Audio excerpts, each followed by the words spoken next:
Hey everyone, how you doing? Welcome back. I'm Fuzz, and today I'm going to be talking about the Police, a band that I absolutely adore. I'll be ranking all of their studio albums today, and of course sharing a few of my thoughts on the band in general. So let's just get right into it and rock this.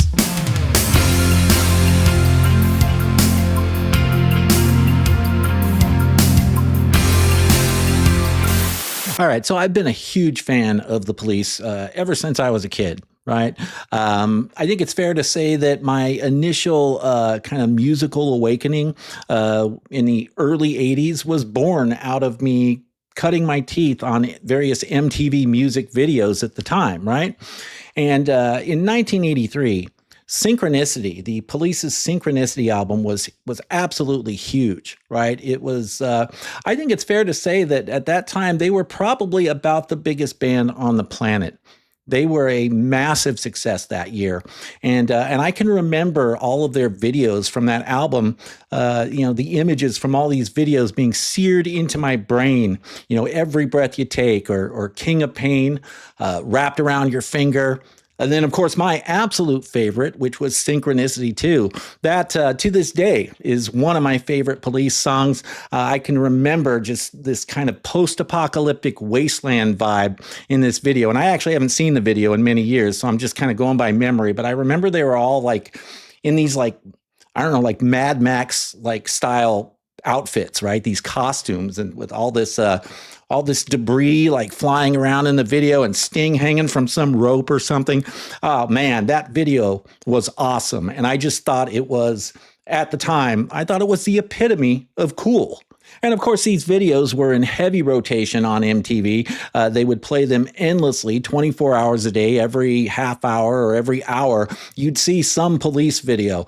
I mean, to the point where we probably even got a little sick of them after a while because they were playing those videos so much. But then later on, not too much later on, but then they had the Synchronicity tour, right? And I remember MTV doing all these ads for the Synchronicity tour, like pumping it up, saying they might have had some kind of contest or ticket giveaway or something like that they were doing. They were encouraging people to, I don't remember what they were doing, but I remember there were ads running on MTV all the time. And they had this perfect montage of Police hits, right? Like they took the hook out of every major Police song and they kind of ran it into this like 60-second spot. And of course, you heard all those hits in a row and you're like, oh man, I want to see that show. And of course, at that age, I was only like 12 years old, right? In 1983. So I mean, I hadn't even been to my first concert yet. So that wasn't even something that was on the table. But I remember thinking, how cool would it be to see that show live? And then a little bit later, they actually filmed the tour, right? They filmed a show on the tour, and they had it on one of the premium cable channels. We had HBO and Showtime back then, and I think it was on Showtime. So I watched that concert, and that concert is what probably made the biggest impression on me, and really cemented me becoming a fan of this band for the rest of my life.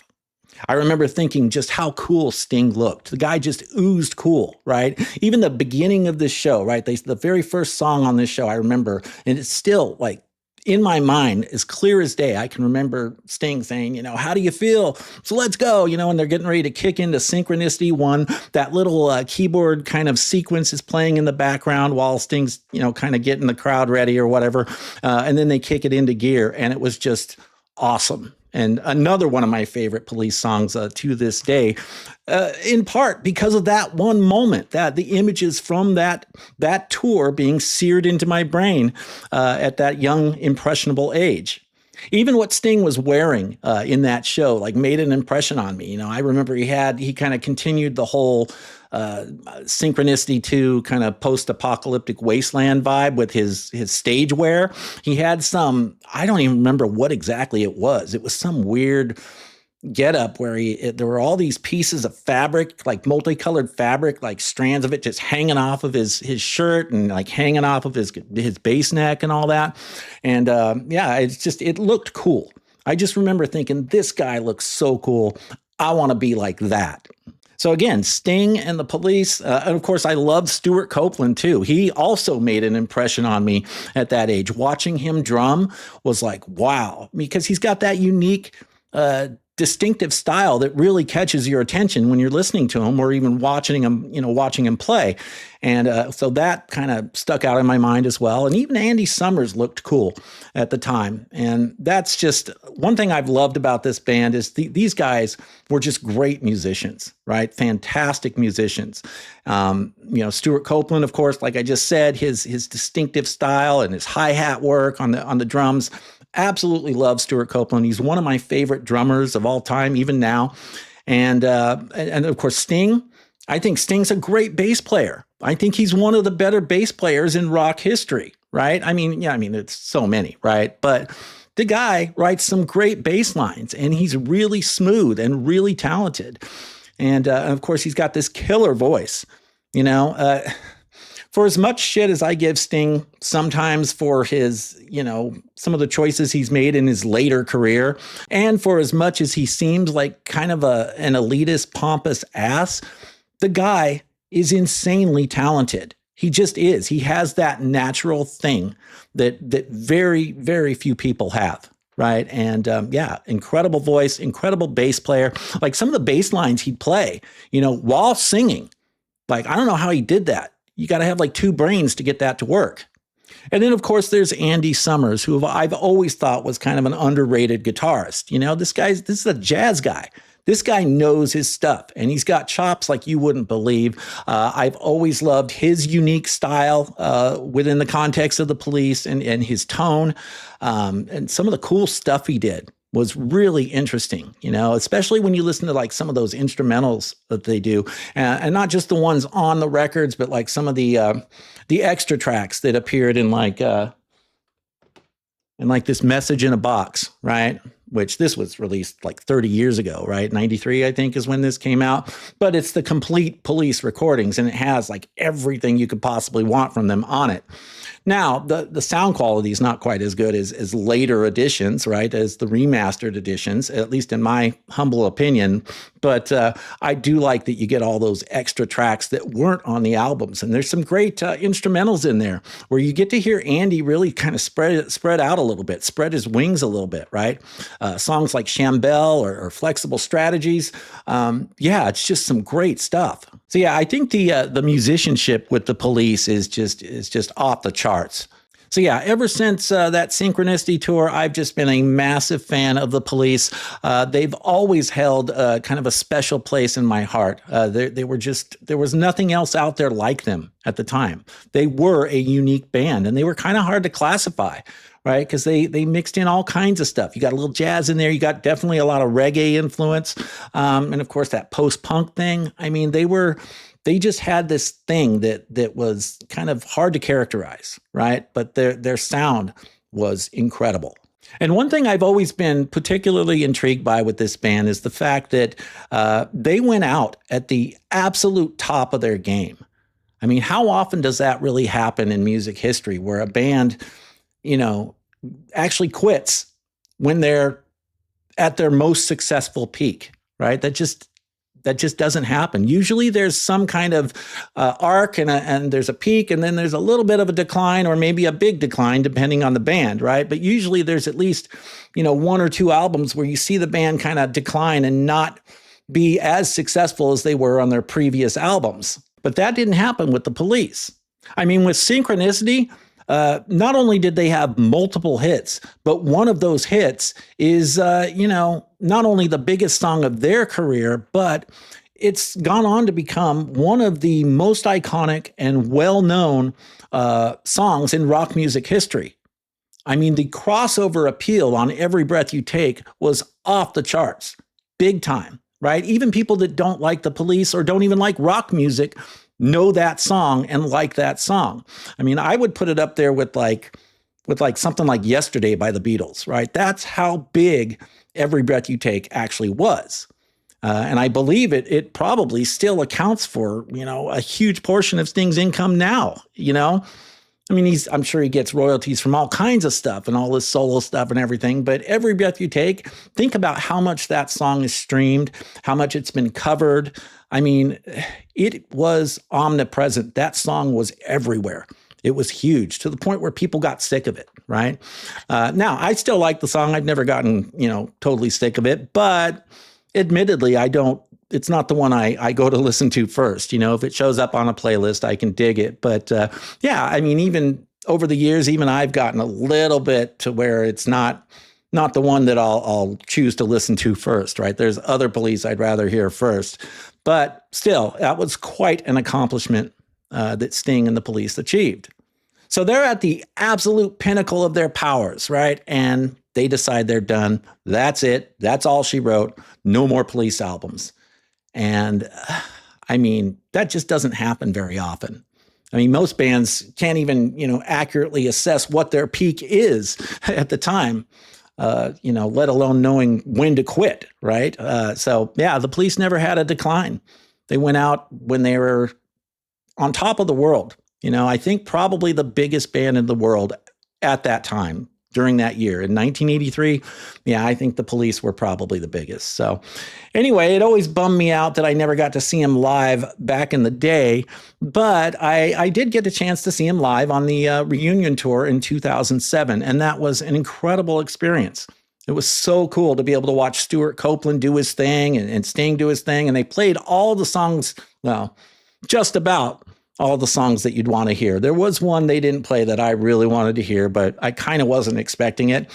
And that was Synchronicity 1, right? But they did play Synchronicity 2, which was a big deal for me because, like I said, that was a huge song for me. One of my favorite Police songs. So anyway, those are my brief thoughts here on the Police. Just kind of wanted to give you a little bit of a context here, so you know where I'm coming from, and a little bit of my perspective and history with this band. But let's get into the ranking now. Here, I'll be ranking these from my least favorite to my absolute favorite. And keep in mind, ranking these albums was incredibly difficult. I mean, this was not an easy task. I changed my ranking around probably 6 or 7 times before I finally settled on my final ranking. I should note, the video says it's this definitive ranking of the Police, but that was meant kind of tongue in cheek, right? What I really mean is it's my definitive ranking of the Police, right? Because of course, music is subjective, and this is just my opinion. And any ranking, any list video is always just going to be nothing more than someone else's opinion, right? So of course, this is just my opinion. It's just not possible to have a definitive ranking because everybody's views on the Police albums are going to be wildly different. So as a result, you're going to see different people choosing different Police albums as their favorite, depending on their own kind of personal perspective. It's a highly personal thing here. But given how good their albums are and the fact that they put out 5 banger albums, I mean, they never made any bad albums. They really didn't, right? I mean, there's not a weak album in the bunch. Usually with most bands, you can identify at least one album in their catalog that, there seems to be a consensus among fans that that's not their strong album, right? But that's not really possible with the Police. Everybody interprets this stuff differently because of all our unique brain chemistry and all that, right? So, if they actually put out a bad album, then you could maybe make the case, right? But they never put out a bad album. Every single album they put out was just absolutely stellar. So just keep in mind with my ranking here that there's not a whole lot of difference between my favorite Police album and my least favorite Police album, right? We're talking millimeters here, right? So it was a really tricky ranking, but I'm going to go ahead and give it my best shot and lay this on you anyway. All right, so starting off with my least favorite Police album. I mean, that just sounds weird to even say that. I mean, how do you choose a least favorite Police album, right? I don't know. Number 5, right? Because they only made 5 albums. So I chose Zenyatta Mondatta, and an album I think is a great album. But if I'm being completely honest, when it comes to the Police, when I'm in the mood to hear the Police and I haven't heard them in some time, that's not the one I'm going to want to hear first. I'm going to want to hear the other 4 Police albums before listening to Zenyatta Mondatta. So I guess that's ultimately how I made that decision, right? I was like, all right, if I'm going to listen to the Police, and let's say it's been a few years and I haven't heard them for a while, which one do I want to choose? Which one is the one that I know I would never choose to listen to first or even second or third, right? Well, that's how I figured that out. So now let's take a quick look at the track listing here. And by the way, this is the 2003 remaster series, right? I've got all the albums in that, and of course the message in a box thing that I showed you earlier. And I think these sound great. I think they sound really good for what they are. You know, now there has been a more recent remaster, a remaster, if you will, that I think was done in 2018. And it might not have been released until 2019, but it was a new box set with like replica mini LP cardboard sleeves for each album, right? And it was called Every Move You Make, the studio recordings, I think. And what's cool about that box set is everything's remastered, right? But I don't know that there's a huge difference between, I mean, I've heard the files. I mean, I don't have that particular box set, but I've heard the files from it and on, lossless FLAC files. And I don't know that there was a huge amount of difference between that remaster, these latest remasters from the Every Movie Make box, and the 2003 remasters that I have. So, I don't, it was pretty close. I mean, I could definitely hear some differences. It felt like in some places Andy's guitar was a little bit more present.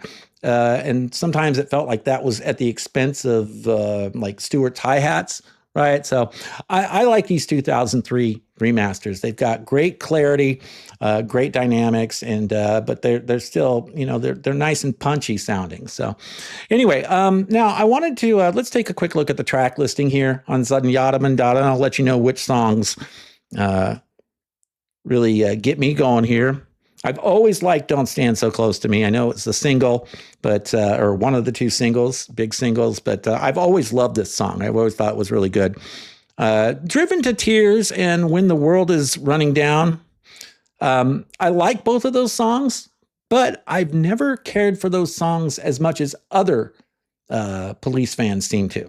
Like, those seem to be big fan favorites, and I like them. I enjoy listening to them. Don't get me wrong. I just, when it comes to Police songs, those aren't the ones I go to first, right? Those are ones that, I'm just, I like the songs, so I don't want to say anything bad about them. I can't really say anything negative about them, but I've never been quite as enamored with those particular songs as others have. That's more true with Driven to Tears than When the World is Running Down. I do like When the World is Running Down. Canary in a Coal Mine. That's I always thought that one was pretty cool. Although we've got, Man in a Suitcase later on down here. And I've always felt like this is going to be kind of a crude thing to say, but I've always thought Man in a Suitcase was basically Canary in a Coal Mine in a different key. I mean, it's very, very similar. The groove and the whole thing is very similar. So let's see what else we got here. Of course, most of these are written by Sting, but I've always liked Bombs Away, the Stuart Copeland song on here, or the one of the two Stuart Copeland songs. I like this one. Voices Inside My Head, that one I'm not maybe as crazy about, but it's still all right. Do, another single. Of all the singles, that's probably the one I've kind of gotten tired of the most. Well, I mean, aside from Every Breath You Take, actually. But that one, I like the song, but that one I can tire of a little more easily. I need to take breaks on that one, not listen to that one quite as often. But, when it comes up on a playlist, I'm grooving to it, What else we got here? The Andy Summers track, Behind My Camel. I've always thought that was kind of cool just because it's weird and different, and it's, there's not much to it, but it's kind of breaks up the groove of the album, right? Because this album, it's pretty consistent album. It has a very consistent sound across the board, and something like Behind My Camel kind of breaks up that sound that you could almost make the case it's a little too consistent sounding. So that's a nice little relief there, that track. Man in the Suitcase, of course. I like Man in the Suitcase, but again, I feel like I'm hearing Canary in a Coal Mine again, just in a different key. Shadows in the Rain, I never really cared for this version. If I'm being totally honest, I like the Sting jazz version on his first solo album, on Dream of the Blue Turtles. I do like The Other Way of Stopping. I think that's a cool little song, another Copeland song there, but it's a cool little jam. So I enjoy listening to that one. But all that said, Zenyatta Mandata is still my least favorite Police album. Not by much. Again, we're talking millimeters here difference between 5 and 1, right? But it's still my least favorite. So yeah, for my number 5, Zenyatta Mandata. All right, and moving on to my number 4 here. This one I had a really hard time with, but I mean, it moved around on this list quite a bit, like 4 or 5 times before I finally settled on its final position. I'm talking about Regatta de Blanc from, what is this, 1979, their second album. Awesome album. Awesome album. I love this album so much. It's great. But ultimately, I had to determine that there were, there are 3 other albums that I like just a tiny bit more, right?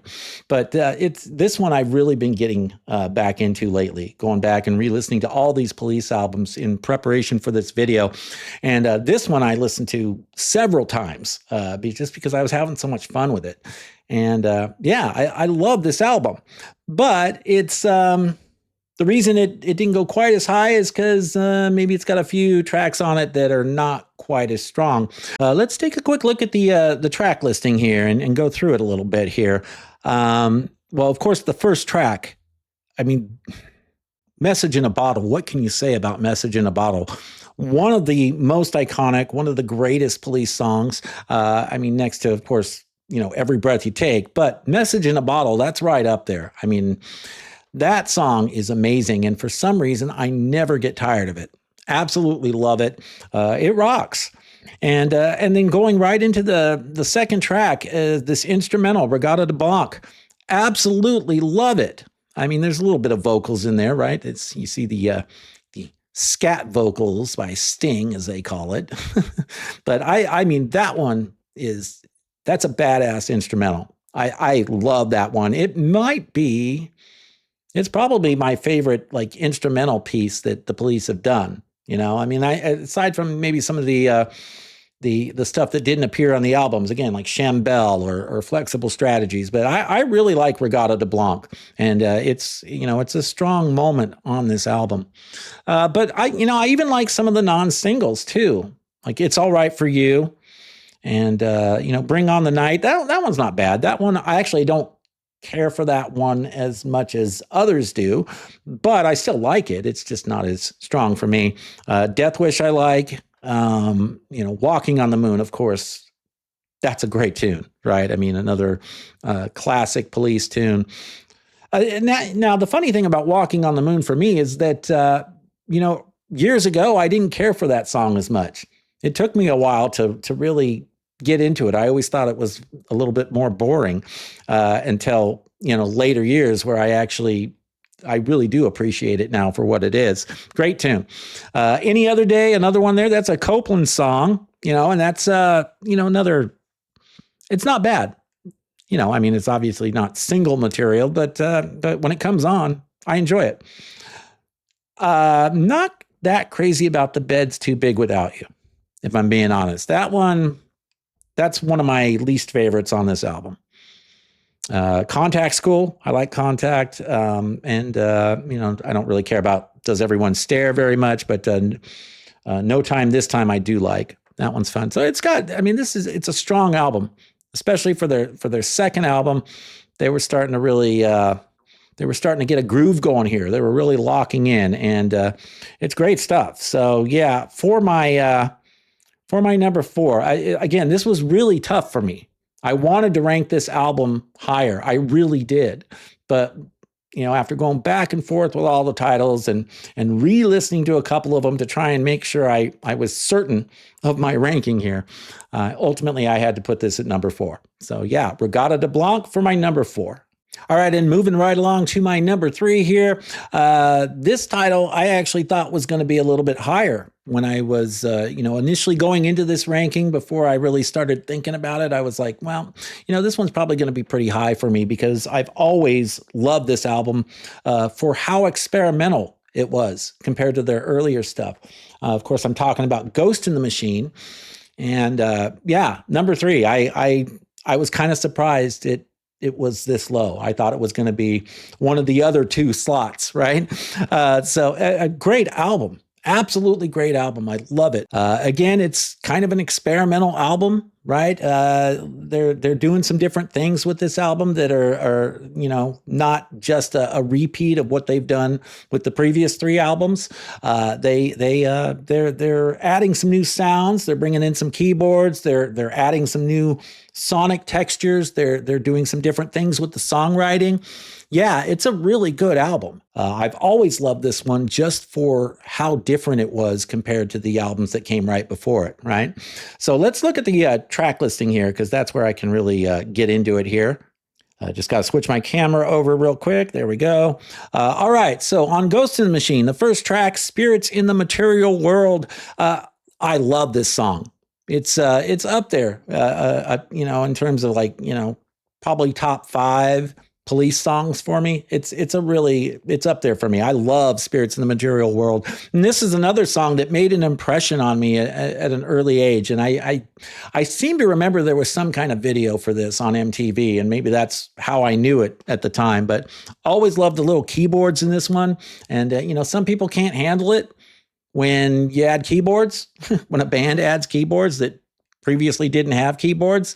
Well, me being a keyboardist or former keyboardist, I love keyboards. And I've always loved keyboards, even back then. I've always been a big fan of the synths. So yeah, synthesizers specifically. I love synths. So, but Spirits in the Material World, always love that synth in it. Every Little Thing She Does is magic. Great tune. Another one I always loved, same thing there. The keys, I really think, kind of help elevate the song to another level. So, which I think keys tend to do in general. That's just my view. Invisible Sun, of course, that's a great tune, but it's dark, right? It's a little more out there. That's, we hadn't really heard anything like that from the Police before, So yeah, great tune. And again, a little bit more on the experimental, a little bit more on the avant-garde side there a little bit, right? Hungry for You, another great tune. Love that one. Love that one. Every time it comes on when I'm listening, I mean, it's not as strong as some of the others, but when you're listening to the full album, the way you should, when it comes on naturally, I groove to it big time. Demolition Man. Now, I know that's one that a lot of people like. That one has never been one of my favorites. I mean, I don't dislike it, but it's definitely not the first Police song I'm gonna go to if I want to hear some Police. So, but I think it's one of the weaker songs on this album. But I can still groove with it. I do like Too Much Information. I always like that one. Got a kick out of that one. I like Rehumanize Yourself too a little bit. One World's pretty decent. And Omega Man. Yeah, I dig Omega Man. That one's cool. I like that.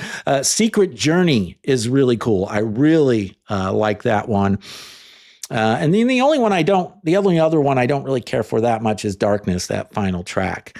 But it's a really strong album with some really interesting things, happening in that album.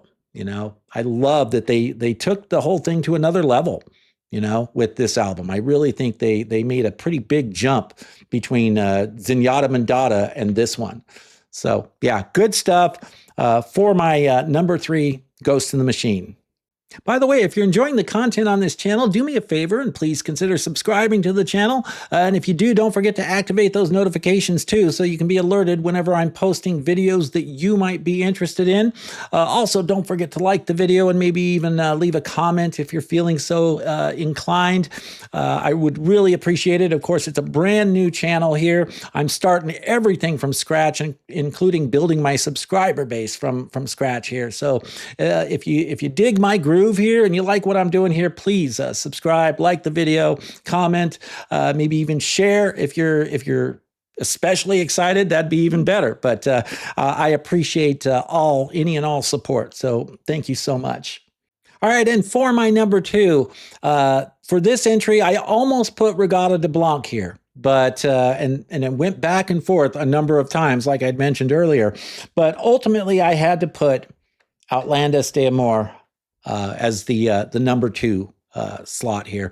I love this album, and a large part of the reason that I put this at number two is because this is like the album that really kicked it all off for the Police, right? Roxanne, that was the hit that everything else was based on, right?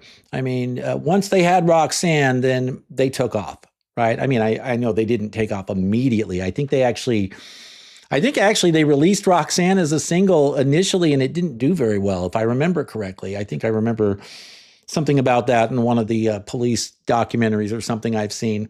And so they had to re-release it, and then it took off, right? But Roxanne, that's where it all began. And it's still an absolutely iconic song to this day.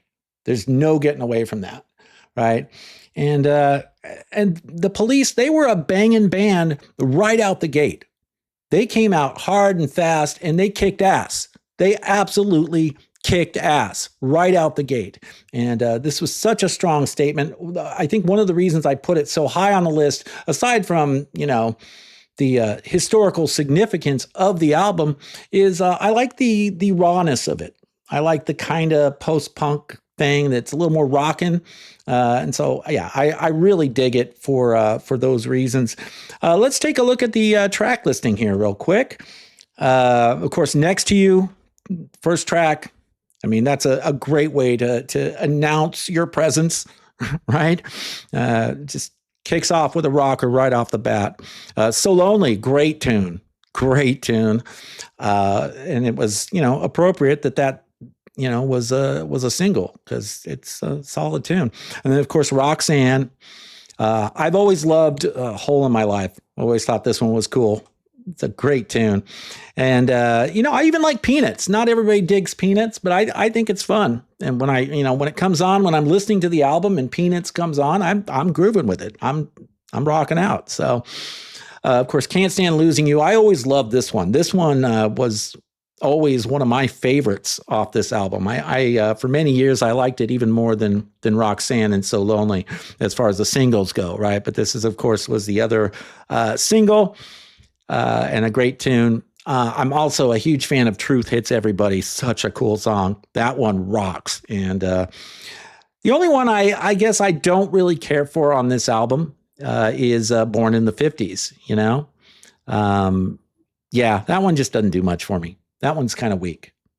And for me to say that about a Police song, that's tough. I mean, but what are you going to do, There's no band out there that puts out, a catalog where every single song is a banger, right? So it's unrealistic to think that things would be any different with the Police.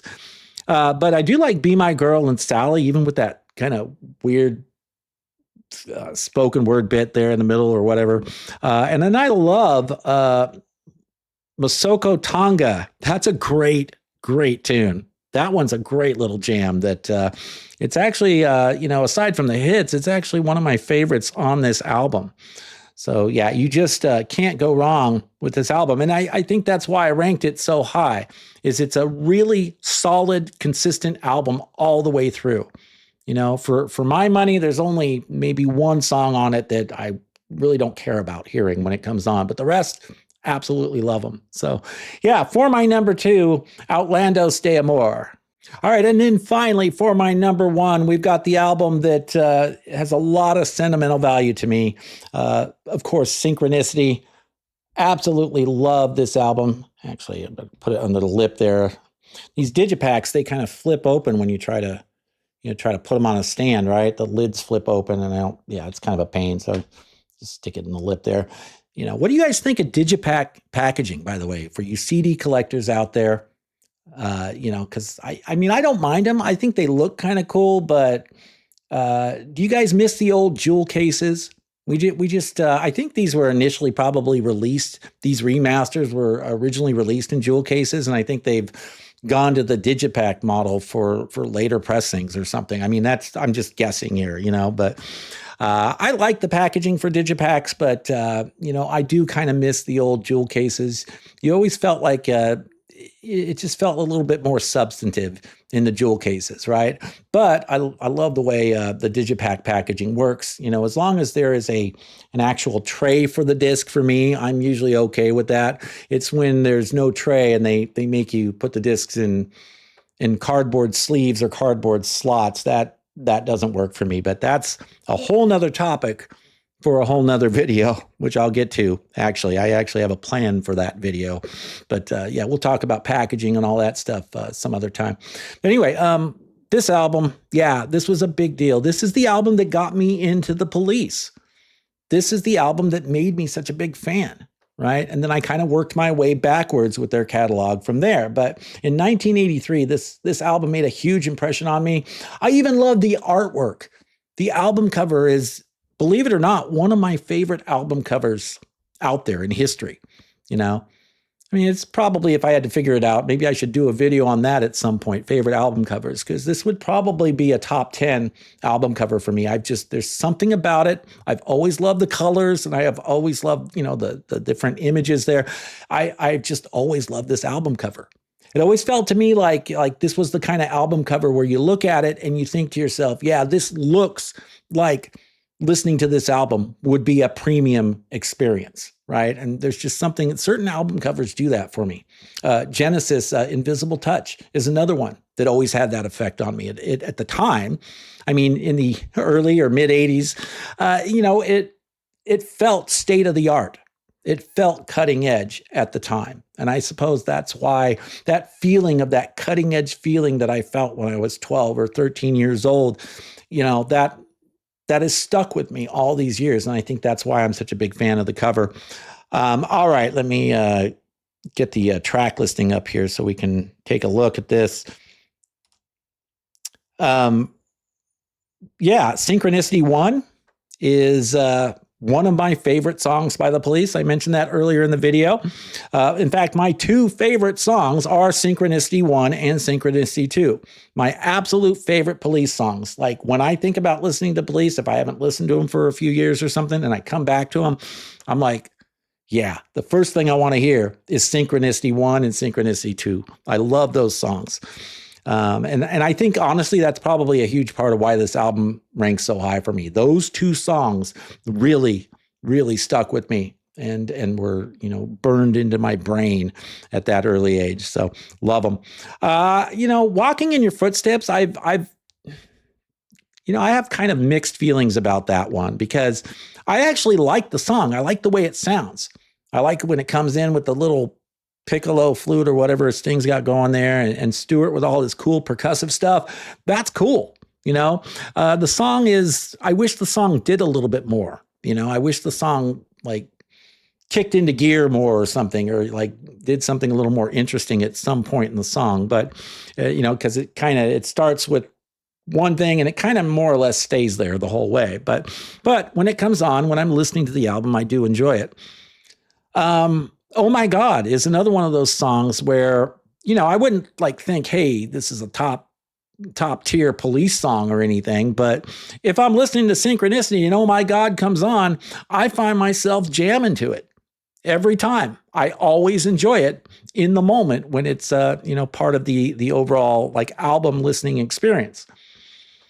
Now I can't say the same thing for Mother. That song's crazy, but I mean, it's kind of funny. It's an amusing song, but yeah, that's the one I always skip, if I'm being honest. I mean, I'll let it play for a minute just to kind of, just for the humor factor. But then I usually all right, I'm done with this. Let's move on. Mrs. Gradenko or Miss Gradenko. That one's okay. Not one of the stronger tunes, but I mean, it's a Stuart Copeland tune. I guess the only Stuart Copeland tune here. But yeah, I mean, I don't mind it, but it's one of the weaker songs on the album. But then we start to get into the second half of the album. It's just bangers all the way. Synchronicity 2, Every Breath You Take, King of Pain, Wrapped Around Your Finger. Even Tea in the Sahara is cool.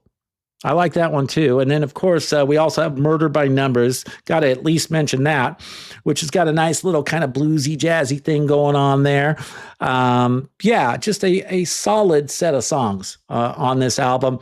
And some would argue maybe the songs aren't, there's not as many strong songs on this album as there are on previous albums. I mean, that's fine. That's a totally valid opinion. You know, I would not fault anyone for feeling that way at all. But yeah, this one, the reason I rank it at number one is a large part of that is the sentimental value that I have for it. But I do think that, I mean, I love the sound of this album. You know, I loved at the time it felt like a kind of a high-tech sounding album. You know, when I was 12 years old when this first came out, but I mean, obviously it has a little bit of a different sound now, but it still sounds kind of fresh. You know, the Police, they never get old. They never get old. That's how good they are. You know, that you would think I'd be sick of these songs by now after all these years, but nope.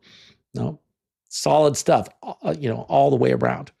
So, yeah, I guess that's about all I can really say about Synchronicity. Yeah, absolutely love this album, Synchronicity, for my number one. Okay, so that about wraps it up for my my ranking video for the Police studio albums. Let me know what you think in the comments down below. What do you think of my ranking? How closely does it match up with your own personal ranking? And what's your favorite Police album? I always love chatting with you guys and interacting with you guys in the comments, so make sure you leave me some feedback down below. You'll find I'm actually a very active commenter. Yeah, I definitely appreciate the interaction with you guys, especially now, just new channel, just getting started here. So please help me with that engagement. I greatly appreciate it. Of course, don't forget to like the video and subscribe if you're not already subscribed. Thank you so much for watching today, guys. I really appreciate it, and I'll see you soon.